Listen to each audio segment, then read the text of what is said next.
Om Sadashiva Samarambam Shankaracharya Madhyamam Asmadacharya Paryantam Vande Guru Param Ishwaro Guratmeti Multibeda Vibhagine Vyomavda Vyapta Dehaya Dakshinamurtaye Namaha Sava Vedanta Siddhanta Gocharam Tamagocharam Govindam Paramanandam Satguru Pranatosh Maham Om Om Shanti Shanti Shanti Om Om Ishvara Namaste.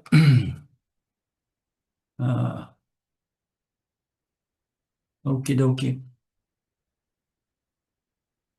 Ó, dando continuidade aí à aula de ontem, para aqueles de vocês que estão assistindo esse vídeo assim aleatoriamente, né, no YouTube. Isso faz parte de um curso, né, do Gita, que já estamos fazendo já há 2 anos ou mais, com diversas centenas de aulas.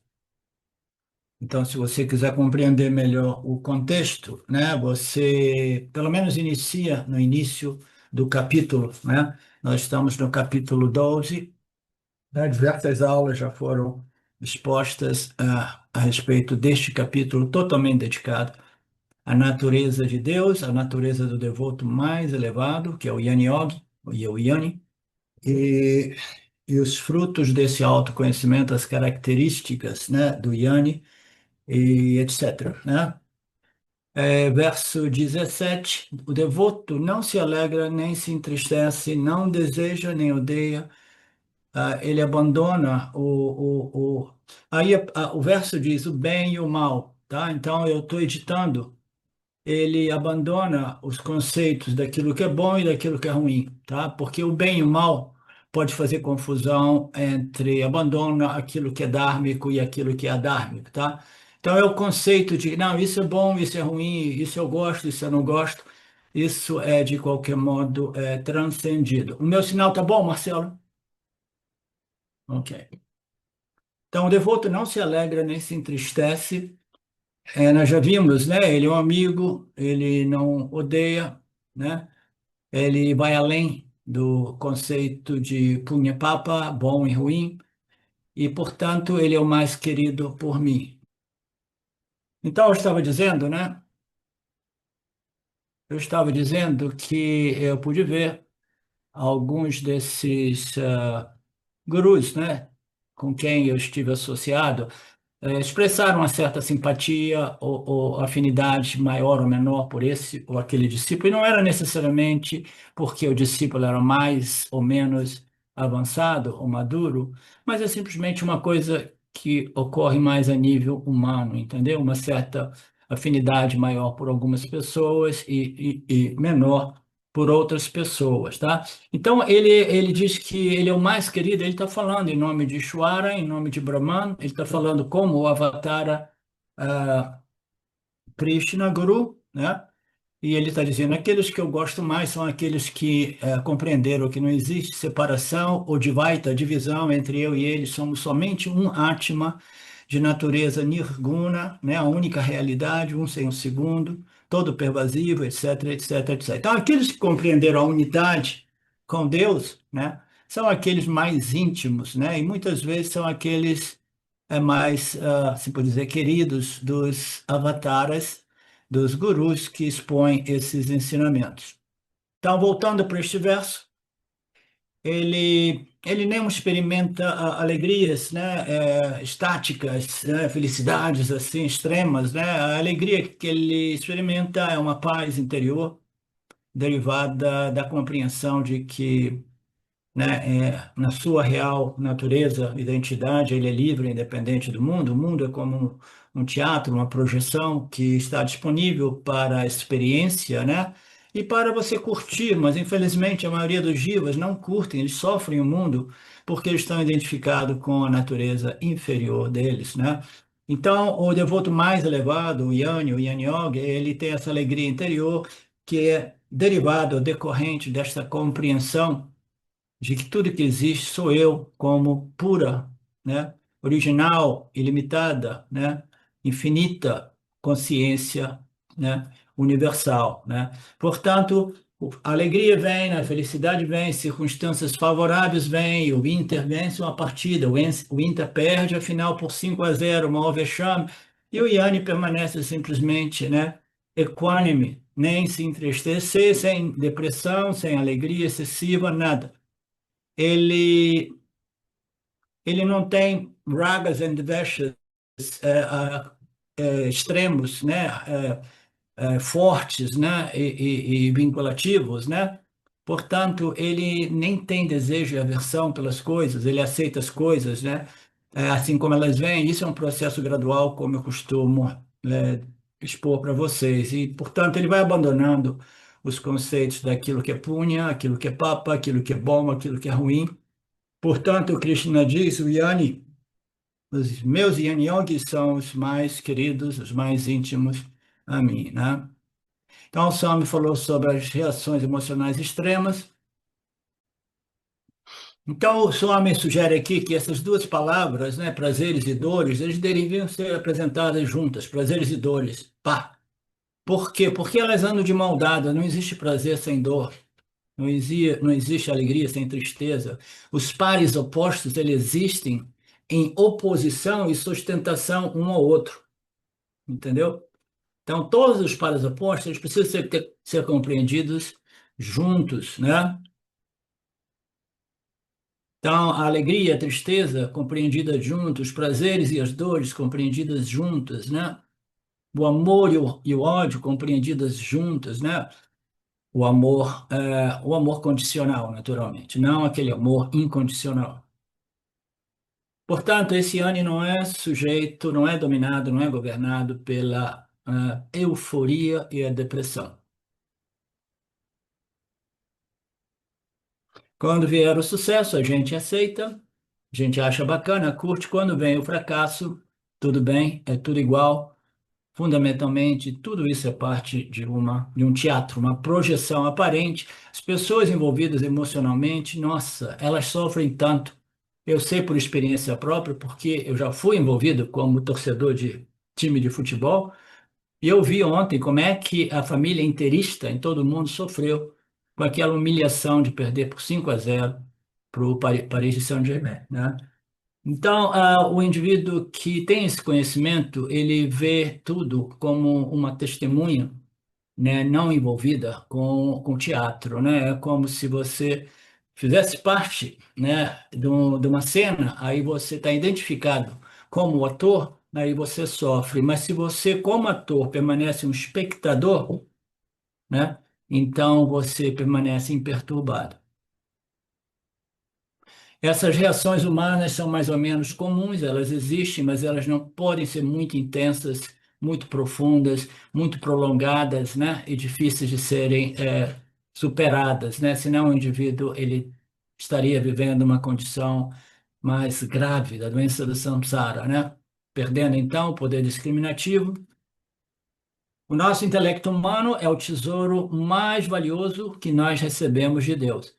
O ser humano é dito ser a encarnação mais abençoada, exatamente devido ao nosso intelecto, mas esse intelecto ele precisa desenvolver realmente, né, uma certa dominância, né, como é que se diz, proporção maior de Sattva Guna, que é o guna responsável pela clareza, né, pela discriminação, né, pelo conhecimento, pela sabedoria, capacidade de ver, né? Nós vimos a perspicácia, a capacidade de ver a coisa mais ou menos no X, no X, né? Tem uma palavra no cerne da questão, é cerne, Marcelo? Cerne. Cerne, obrigado. Essa veio lá do fundo do baú. Eu não falava isso já há 5 décadas. A maior riqueza de um ser humano é esse poder discriminativo, é chamado de Viveka Shakti. Grande maioria das pessoas como é que se diz? Undervalue, não dá o devido valor ao intelecto humano, né? A capacidade de determinar, discernir, escolher, né? Em harmonia com o Dharma. Então, as pessoas acham que o sentir é mais elevado, é um centro do coração, isso e aquilo. Tudo bobagem, tudo mal entendido, porque um coração que sente, mas não estando coordenado, né, ou sobre as rédeas, né, do intelecto humano, né? Então, nós vimos lá aquela analogia da carruagem de Krishna, né, e Arjuna, no qual existem os 5 cavalos, as 10 rédeas, existe o intelecto, né? Que é aquele que comanda tudo, que neste caso era o Lord Krishna, né? Então, os centros, né? Os centros da mente do indivíduo, inclusive o centro emocional, ele precisa estar sob o comando do intelecto. Ah, não, eu prefiro viver segundo o meu sentimento. Tudo bem, é uma receita para desastre. Desastre total. Se você se move, decide e age com base aos seus sentimentos, a sua vida vai ser realmente um desastre. Portanto, Shankaracharya denominou no seu texto sobre Viveka Shakti, ele chamou de Viveka Chudamani, a joia suprema chamada discriminação, tá? Tesouro mais valioso que nós recebemos como jivas humanos.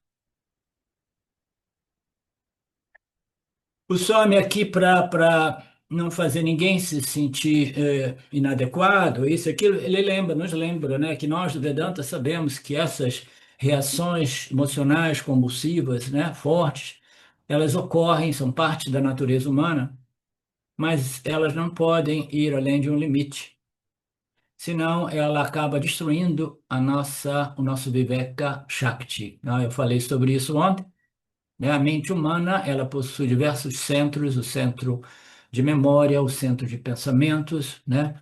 O ego, o centro emocional, o centro de discriminação, discernimento e decisão, né? Então, ele precisa estar muito bem harmonizado e não é à toa que naquele chart, naquele pôster, né, do Shine World, o intelecto está em cima ali no, no corpo sutil, está acima de todos, né? Porque ele é o maestro, tá? Ele vai simplesmente oferecer a decisão final, uma vez um pensamento surja, e ele surge com um sentimento, uma emoção, né? Aí ele vai, né, engatilhar ou gatilhar algumas memórias passadas, arquivos, oh, não, isso eu já vivi isso e aquilo, como é que eu agi, como é que foi o resultado. Então, todo esse processo mental, emocional, né, ele precisa estar sobre a jurisdição do intelecto, né? Se o intelecto ele for né, sotovalutado, como é que se diz? Undervalued, menosprezado, ou colocado num patamar inferior aos nossos sentimentos e emoções, aí o que que ocorre, né? O indivíduo ele começa a sofrer essas emoções extremas que invariavelmente vão levar o indivíduo a convulsões emocionais, chiliques aqui e ali, depressões, euforias, depressões. Aí o indivíduo começa, né, a ter que tomar algumas drogas para conter aquele desequilíbrio emocional, né? Nós vimos aqui a analogia, né? A analogia não, a história, né? Purânica do Lakshmana, né? Ele estava muito zangado porque o pai dele, né? O rei Dasaratha, né? Ele elegeu Ram para ser o novo rei, né? E aí ele ameaçou de cortar a cabeça do pai no momento de convulsão emocional, de raiva, ira profunda, né? O Swami diz, não se sintam inadequados quando vocês tiverem alguns momentos de irritação e raiva. Mas vocês precisam olhar para isso objetivamente, de modo a não perder completamente a sua faculdade discriminativa, né? Se pelo menos você tem que identificar, opa, eu estou perdendo o meu Viveka Shakti, né? Então, o que que eu faço? Eu tenho que me afastar da situação. Então, eu citei o exemplo, né, de eu lá tentando pegar o primeiro voo de volta para o Brasil e tendo aquela reação, né? E qual é a diferença? A diferença é que uma reação desse tipo pode chegar, dependendo da construção de cada um de nós, mas o indivíduo, ele dá um passo para trás, o Yanni, né? Ele simplesmente não permite que esta reação se desenvolva a tal modo, né, a destruir e causar muitos outros problemas, né? Então, é sempre o mesmo sentido, o mesmo ponto, né? O Yanni, esse indivíduo, esse Bacta mais elevado, ele tem ainda assim alguns resquícios de reações humanas, né? Essas reações que são padrões desenvolvidos ao longo de uma vida sob o controle, o governo, né, a tirania da ignorância, a vidya, né? Então, se vem à superfície, isso vem, mas vem mais raramente, menos frequentemente, menos intensamente, o tempo de recuperação é rápido. Então, este é realmente o benefício desses devotos que são os mais queridos por Krishnaji, né? Então, esse espaço interior é uma expressão bacana, é um espaço que nos permite, né, ver que a gente está perdendo o nosso Viveka Shakti, e, portanto, a gente tem que dar um passo para trás e dizer assim: agora eu preciso de um tempo, eu preciso de um espaço antes de oferecer a minha resposta ao campo, né? Ah, então vamos lá, equilíbrio, para que eu possa descansar, para que quando uma pessoa está dirigindo o carro com alguma tontura, que ela pare o carro. Eu citei meu tempo de garoto, que eu tinha o hábito de beber cerveja e de dirigir, né, meio bêbado, e as pessoas diziam: olha, você não pode dirigir, deixa que eu dirija. Aí o bêbado sempre diz: não, eu não estou bêbado, não, eu posso dirigir. Então é aquela coisa, você vai perdendo, né, o seu Viveka Shakti, você se torna um perigo, um risco para os outros, para você mesmo, na medida que a sua discriminação foi para o beleléu, né? Portanto, sempre que você se sentir, né, próximo, né, de ter uma reação emocional mais compulsiva, né? Procure criar essa distância, esse espaço e colocar uma pausa. Pá, pausou tudo, né? E aí você vai para um cantinho, então procura rever a situação, reequilibrar-se, né? Mentalmente, emocionalmente, para depois oferecer a sua resposta ao campo, né? Então, este ânimo, este devoto mais querido, ele não é levado, governado pela exaltação e pela tristeza.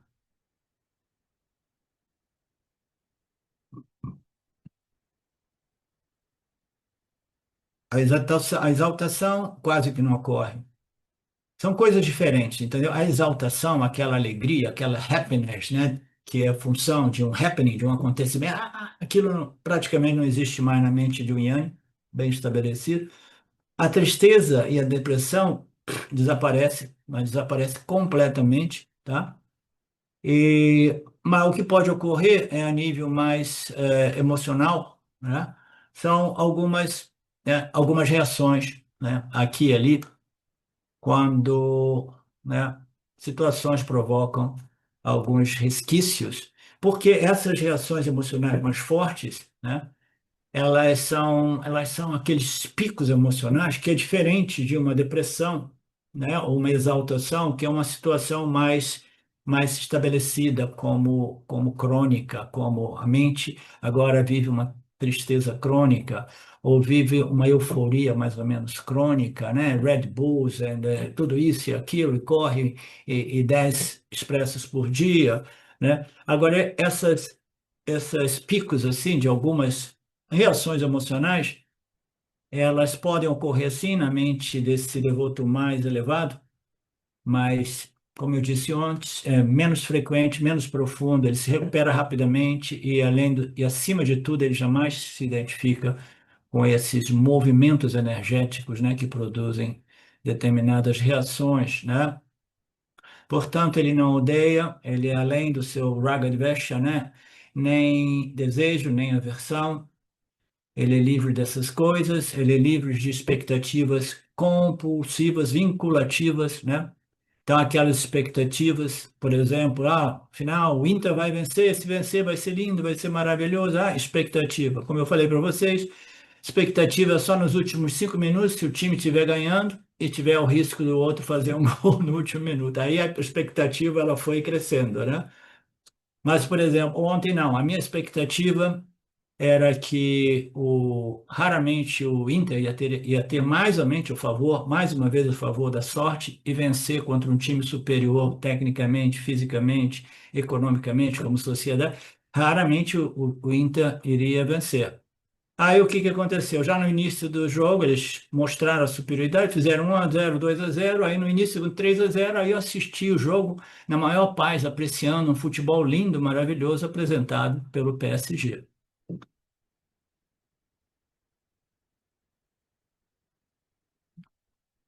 Ninguém pode viver totalmente livre de expectativas, dizendo aqui o Swami, mas que essas expectativas não sejam vinculativas. Esse é o ponto, a gente compreende o que é, né, desejo vinculativo ou vinculante. Teve um período que a gente chamava de vinculantes, né? Vinculativos, vinculantes. Expectativa é uma forma de desejo, né, foi claramente colocado no campo e foi acompanhado das minhas ações em harmonia com aquele desejo, aí entre as minhas ações em harmonia com o meu objeto de desejo, se cria uma expectativa. Será que vai frutificar? Será que não vai frutificar? Então, essas expectativas, a gente precisa ser relativamente livre delas. E se a gente tiver uma mínima expectativa, como todo mundo tem, principalmente no mundo ah, do, do empresarial, dos negócios, né? Você tem uma expectativa a respeito do comportamento do seu parceiro, né? Dos seus empregados, da sua firma, né? Dos seus filhos. Então, isso é mais ou menos natural, mas jamais, né? Permita que isso seja uma expectativa vinculativa. O que que é vinculativo? Tem um vínculo entre o meu desejo, as minhas ações e as minhas expectativas e o resultado. Se o resultado não for favorável, eu desabo, tá? Porque a minha paz, a minha satisfação está vinculado com o resultado positivo, tá? Eu quero o que eu quero, eu tenho essa expectativa, fruto de um desejo, as minhas ações seguiram esse desejo e agora, né? Se ele não se realiza, eu desabo. Swami diz, no Gita, Krishnaji 6, os gostos estão fadados a existir em relação ao objeto dos órgãos sensoriais. Não se deve cair sob a tirania deles, pois são seus inimigos. Se a gente vive sob a tirania dos nossos ragadveshas, né, desejos e medos, né, o gosto e desgosto, quereres e não quereres, né, ah, amor e aversão, né? Se a gente vive sob a tirania dessas vasanas, dessas tendências, né, que têm uma força tão grande que nos governam, né? Então, esses desejos, essas ações, essas expectativas, essas tendências, elas se tornam os maiores inimigos do ser humano, tá? Se a gente não tem controle, se a gente não tem maestria sobre o nosso corpo causal, né, os nossos corpo de vasanas, né, como queiramos, ou mente subconsciente, se a gente não compreende devidamente este sistema Ishvara do ponto de vista do Jiva-Atma, né, que é o causal, que são corpo das vasanas produzindo pensamentos que produzem sensações, sentimentos, que dão margem a palavras e ações, né?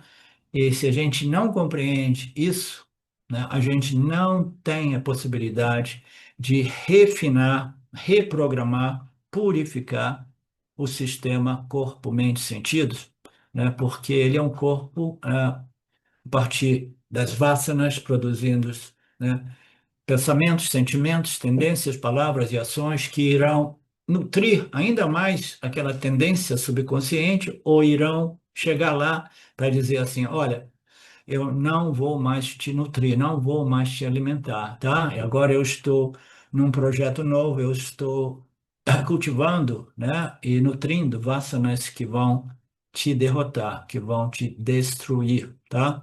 Então são as vasanas sob a luz do, do conhecimento espiritual revelado que irão trabalhar para destruir as vasanas, que são inimigos do Viveka, inimigos da sabedoria espiritual, exatamente como Krishna dizendo para Arjuna, levante e destrua os inimigos do Dharma, porque eles são os inimigos do Viveka Shakti.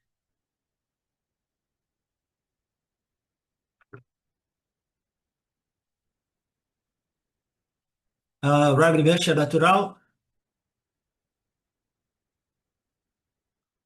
Swami aqui faz ah,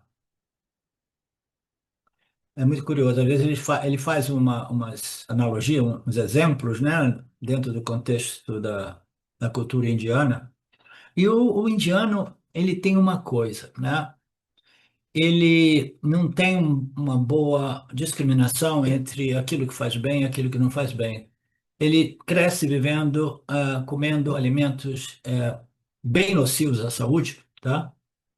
Iniciando pela água, a água tóxica que eles bebem desde a infância, né? Então, eles permanecem daquele modo, eles vão indo, vão indo, vão indo, né? E no final tem muitos problemas de saúde, mas eles não abrem mão daqueles doces que são açúcar puro, como o Papagi. A médica dele, na época, que era uma alemã, fazia de tudo para esconder os doces dele, mas ainda assim ele escondia os doces dela, né? Então são vássanas profundas, relativas ao estilo de vida alimentar, que são nocivos mesmo, né? Então o senhor me fala de vez em quando sobre isso, e ele fala de vez em quando sobre os problemas de saúde dele, né? E ele fala: se você for num buffet, é quase impossível você comer aquilo que faz bem, se bem que dentro de um buffet indiano são poucas as coisas que fazem bem, e, e comer moderadamente, porque o buffet quase sempre é assim: coma quanto você quiser, né? Então, é por aí.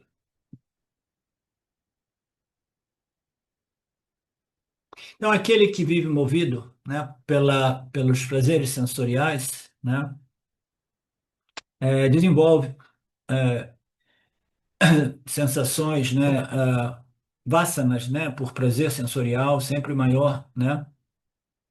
Então, esse desejo, né, esse amor pelo prazer do palato, né, se desenvolve de tal modo que o indivíduo acaba morrendo pela boca, né? Ah, morreu pela boca? Sim, morreu porque ele não observou o que que ele estava botando dentro. E, em geral, quando a gente não observa bem o que a gente coloca para dentro, a gente também não observa o que a gente coloca para fora, como palavras, entendeu? Aí a gente vai criando uma vida cheia de encrenca, né?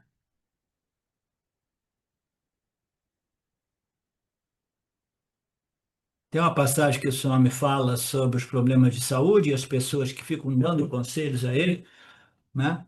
Aí, em outras palavras, se o conselho fosse bom, a gente comprava, se vendia, né? E, portanto, Vedanta diz, tenha expectativas, é natural, é humano, mas seja moderado, seja o mestre das suas expectativas, que são meras preferências, né? Sabendo que o cumprimento, né, a realização dessas expectativas está na mão do Lord Ishvara, né, a inteligência suprema, que coloca, né, nesta equação kármica uma infinidade de fatores além da compreensão humana antes de produzir os frutos, né, das nossas ações, desejos e expectativas, né? Ninguém tem controle do Parápada. Você pode influenciar o seu Parápada positivamente, né?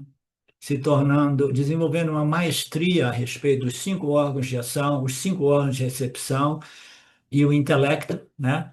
Você vai desenvolvendo uma capacidade de influenciar mais positivamente o seu parábada, né? Futuro, né? Na medida que ele vai se manifestando. Mas ainda assim, o parábada é o resultado de uma equação kármica que vem de vidas, de nascimentos anteriores, né? Tem tantos Sanchita karmas no sistema, né? Ainda esperando para frutificar. Então, a gente entrega tudo isso a Ishvara, esse sistema incrível, e a gente sempre diz, não, eu não sei, eu não tenho controle, mas ainda assim, né, eu tenho que começar a trabalhar para quê? Para o melhoramento deste sistema corpo-mente, né? Corpo, mente, sentidos, né? Então, esse sistema corpo causal, os cinco coxos, né? Corpo causal, sutil e físico, ele precisa ser purificado. Para quê? Para que eu possa desenvolver as qualificações necessárias para o Atma Vichara, a investigação sobre a natureza do ser, e o autoconhecimento que transforma e liberta, né? Então, eu não tenho controle do meu parábola, eu nem sei quando, né, todos esses meus esforços irão produzir um corpo-mente qualificado para moksha, mas ainda assim, né, vou fazer o quê, né, Poliana? Né? A gente arregaça as mangas e começa a fazer esse trabalho agora, né? Sem expectativa de quando isso irá frutificar como, né, moksha, né? Moksha é alguma coisa, né, que está além do nosso controle. Ishvara que decide realmente o quanto livre o indivíduo seja de futuras encarnações nesta dimensão, né? Mas a gente quer ser feliz e a gente vai observando que no processo de self-inquiry, de Atma Yana, de Atma Vichara, né?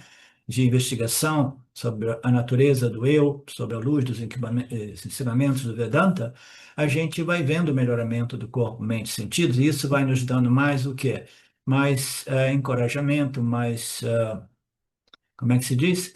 Coragem mesmo, e inspiração. O guru tem que dar inspiração também, e o guru não deve ser um guru só de inspiração, existem muitos gurus de inspiração, mas que não são professores porque não ensinam as escrituras, né? Só diz: você é a verdade, a realidade absoluta, saiba disso e vá para casa, né? Então, essas declarações finais não transformam ninguém.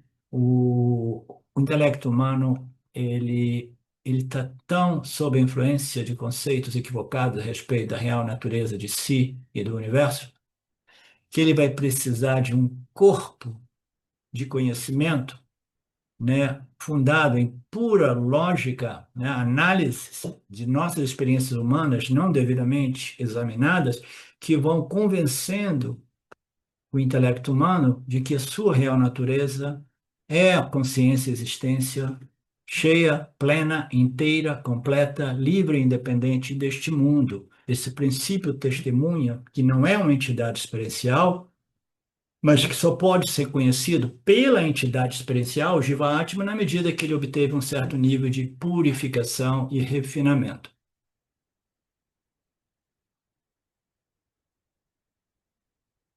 Então, a filosofia é você vai vivendo a sua vida, fazendo o seu trabalho religioso, espiritual, sempre com uma certa esperança que um dia tudo isso melhore, né, e que eu possa viver finalmente em paz, em felicidade, em tranquilidade, deixando esse corpo físico, né, com uma nota de agradecimento ao Senhor pela oportunidade nesta encarnação, né, um corpo sadio, vivendo num ambiente onde as escrituras ainda podem ser ensinadas e recebidas, né?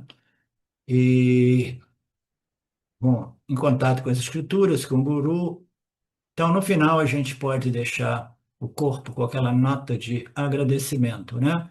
Mas a gente prepara também para a possibilidade de que, de repente, né, eu possa desenvolver muito, mas não o suficiente para realmente me libertar da problemática do samsara.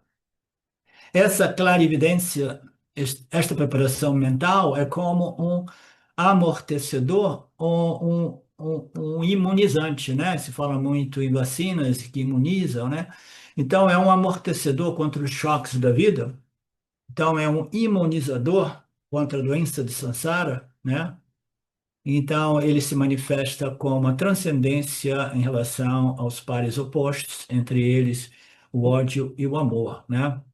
Portanto, ele não odeia, ele não deseja, ele transcendeu a fantasia equivocada de que parábolas bons e ruins é o que condiciona realmente a felicidade interior do ser humano. Ele entra em contato com as escrituras e descobre que a única fonte realmente de felicidade, de satisfação, de paz, de alegria interior é derivada do Atmayana. E para o Atmiyana, o indivíduo precisa se preparar. Ele transcende Raga Dvesha, os gostos e desgostos. Ele desiste do conceito do bom e do ruim, de punya e de papa.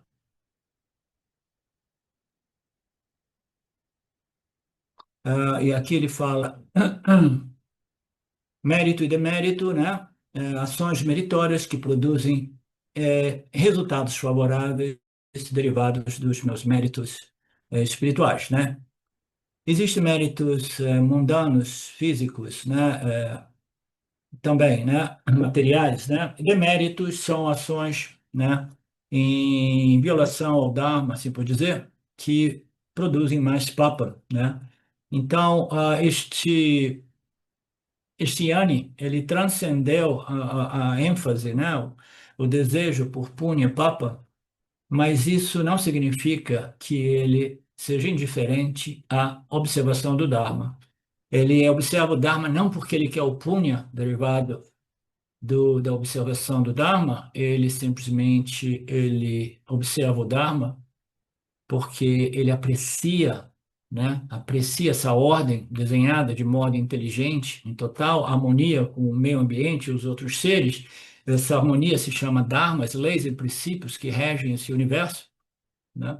Ele aprecia isso e ele quer servir o Senhor através da observação do Dharma. E algumas conversas ele diz o Dharma é fundamental, né? Todas as religiões do mundo, eles falam sobre o Dharma, inclusive o budismo, que rejeitou o conceito de Deus, né? Então, essas normas de condutas em observação, as leis, né, que regem esse campo, são fundamentais para que o indivíduo viva, né, sem querer realmente explodir esse planeta com armas nucleares, né? Então, é aquele que, devido a este punho espiritual, essa compreensão espiritual, ele abriu mão de ações para produzir punha e inações ou ações para neutralizar papas, né? Agora ele naturalmente ele vive uma vida que produz punha, mas o punha é um bônus, é algo como, né, a cerejinha em cima da torta, tá? Que é natural para aqueles que vivem em harmonia com as leis e os princípios de Deus, em harmonia com a realidade, tá? Então, se você vive em harmonia com o seu meio ambiente, né, você vai viver o mínimo possível de conflito. Conflito é impossível de ser evitado 100%, porque mesmo que você viva em harmonia com o seu meio ambiente, de repente tem um vizinho que não gosta de você, porque ele tinha uma expectativa a respeito de você, essa expectativa é frustrada, depois ele vira o seu inimigo. Aconteceu comigo aqui, né? Aí começa a falar mal de você para todo mundo aqui, né? Então, isso é inevitável, tá? Então, as circunstâncias elas serão favoráveis e desfavoráveis, mas esse devoto mais elevado, ele simplesmente, ele naturalmente observa o Dharma, né? Ele compreendeu a natureza saguna de Deus, nirguna de Deus, compreendeu as declarações de identidade entre o Atma do Jiva e o Atma de Ishvara e o Atma de Brahman. Ele sabe que ele vive no mundo, mas é livre do mundo, né? E ainda assim, por isso mesmo, ele já não vive para produzir punya e evitar papa. Swami aqui nos lembra, mais uma vez, punya e papa é como uma corrente ou aqui é o quê? São escravizados. O Punha e Papa nos escravizam igualmente, tá? Punha dará alguns benefícios aqui e nos paraísos celestiais, né? Papa nos dará sofrimento aqui e sofrimento em locais inferiores, né? Se pode dizer. No Gita, no capítulo 9, verso 21, Krishna diz: tendo desfrutado aqui um vasto mundo celestial, eles voltam a este mundo, né, físico dos mortais quando seu punha se esgota. Então, o que tem aqui de significado implícito, né? O corpo sutil, a mente do indivíduo, é praticamente imortal, tá? O Vedanta, segundo as nossas escrituras, a mente do indivíduo, o corpo sutil, esse complexo, né? Pensamentos, né? Mente, assim por dizer, né? O corpo sutil, mente, o intelecto, nossas emoções registradas, nossas memórias fotográficas, né? Das experiências, tudo isso, ego, né? Tudo isso é eterno. O corpo, né, colapsa, morre, mas essas mentes, esse corpo sutil, né, ele sobrevive sempre. Aqui ele diz, tendo desfrutado de punha celestial, porque foram grandes devotos observadores do Dharma, eles, uma vez esgotados os seus punhas, eles voltam a esse mundo dos mortais. O que que é mortal? É o corpo físico, naturalmente. Todo aquilo que é configurado a partir dos gunas de Maya, fisicamente, é sujeito ao crescimento, desenvolvimento, declínio e morte. Tudo, não existe nada configurado aqui através dos elementos físicos, né, que não possua uma data de nascimento e uma data de óbito, tá? Até as grandes montanhas, até o universo é dito ser assim, né? Então, tendo desfrutado, né, de um punha celestial maravilhoso, eles voltam aqui ao mundo dos mortais quando esse punha se esgota. Assim, os buscadores dos prazeres dos sentidos celestiais e mundanos, né?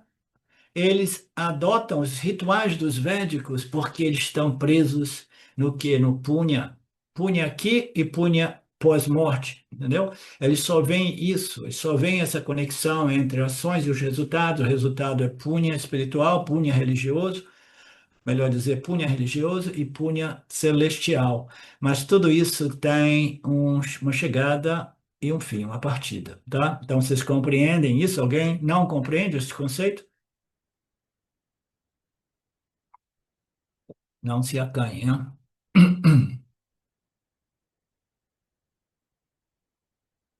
O punha é de natureza finita ou infinita? Naturalmente é de natureza finita.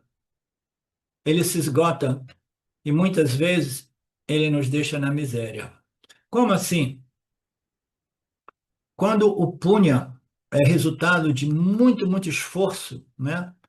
Ele é obtido, a identificação com aquele punha é imensa, né? E a euforia e a felicidade é enorme em relação àquele punha, e o indivíduo vai acabar na miséria, tá? Porque ele experimenta uma felicidade eufórica que, uma vez colapsada, produz o seu oposto, que é a dor e a miséria, tá? É inevitável, a gente sempre falou da equanimidade, né? Ver a vida sem esses picos de altos e baixos, mas ver a vida assim, né? Viver a vida assim, que naturalmente tanta conversa, equanimidade, equanimidade. Equanimidade é fruto de uma compreensão, um conhecimento profundamente estabelecido, internalizado, digerido, transformando então o indivíduo de tal modo que ele já não é mais vítima da tirania dos seus ragadveshas.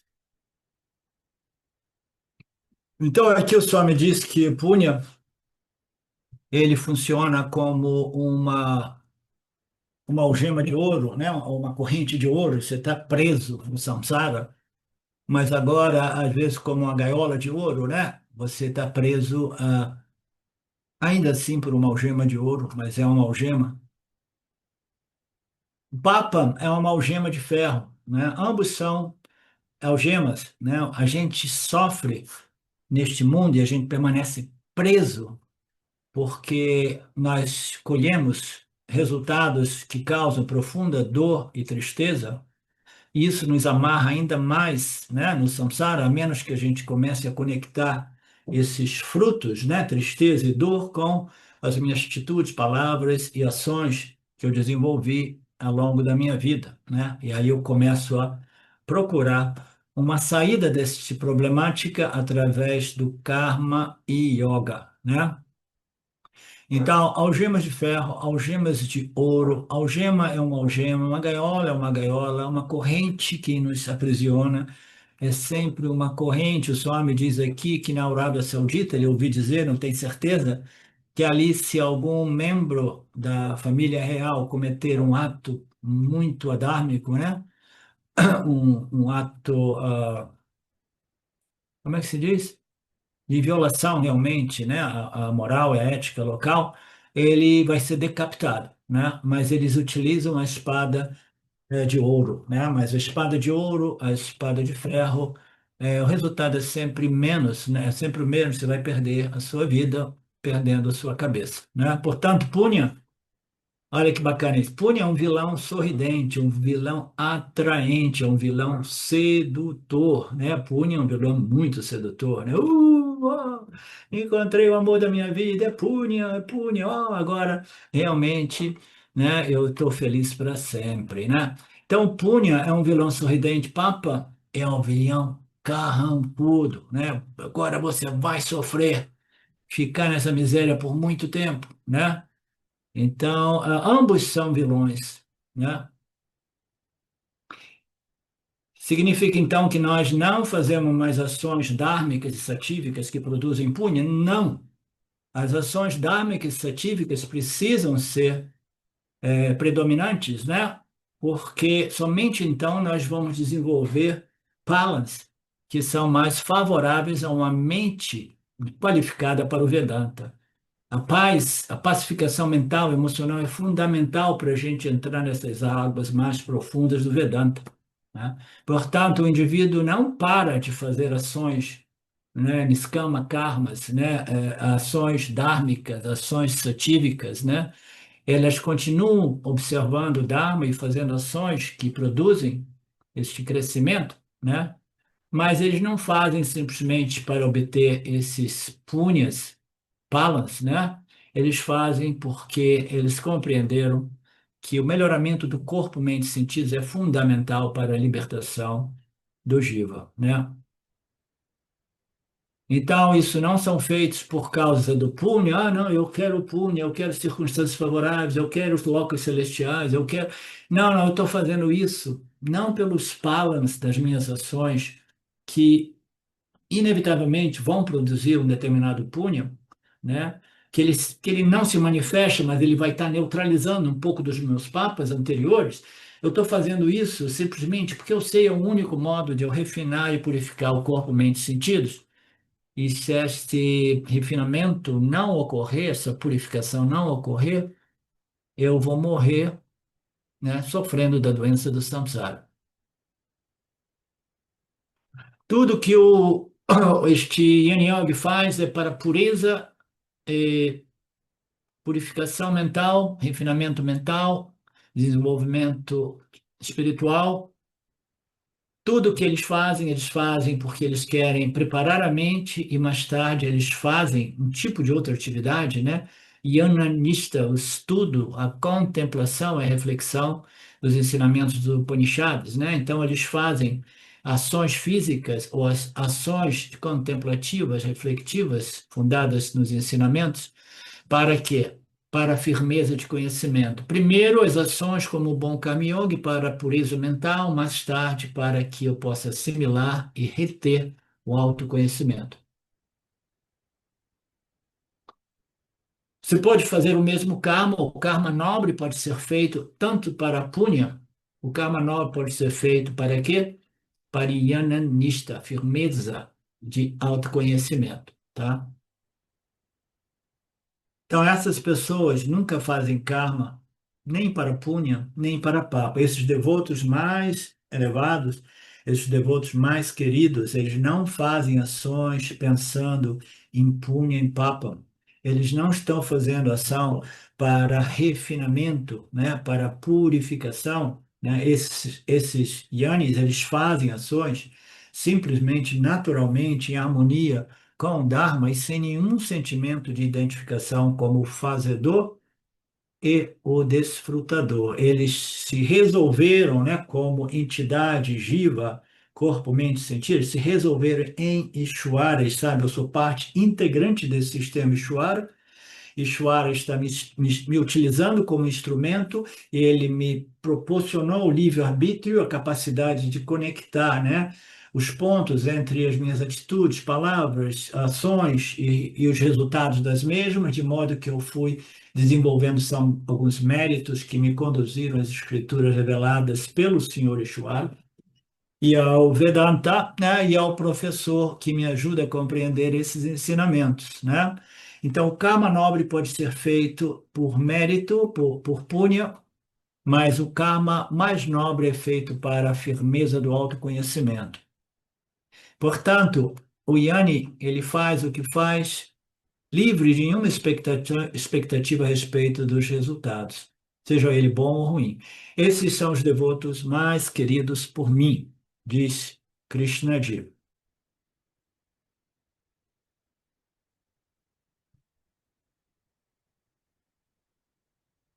Ok. Eu vou aproveitar aqui que a gente está falando disso. Eu estive falando com algumas pessoas, entre elas, isso é importante, vocês, por favor, não saiam da aula, não. Entre elas com o Marcelo, a Betânia, a Poliana, que começou esse movimento. Numas semanas atrás, eu falei que eu ia abrir tudo, porque todos os Upanishads que nós fizemos. E aí a Poliana disse: não, você não devia fazer isso, você precisa de doações, você precisa, né, pensar numa outra estratégia, né? Então fizemos algumas reuniões e eu pensei lá que tudo bem.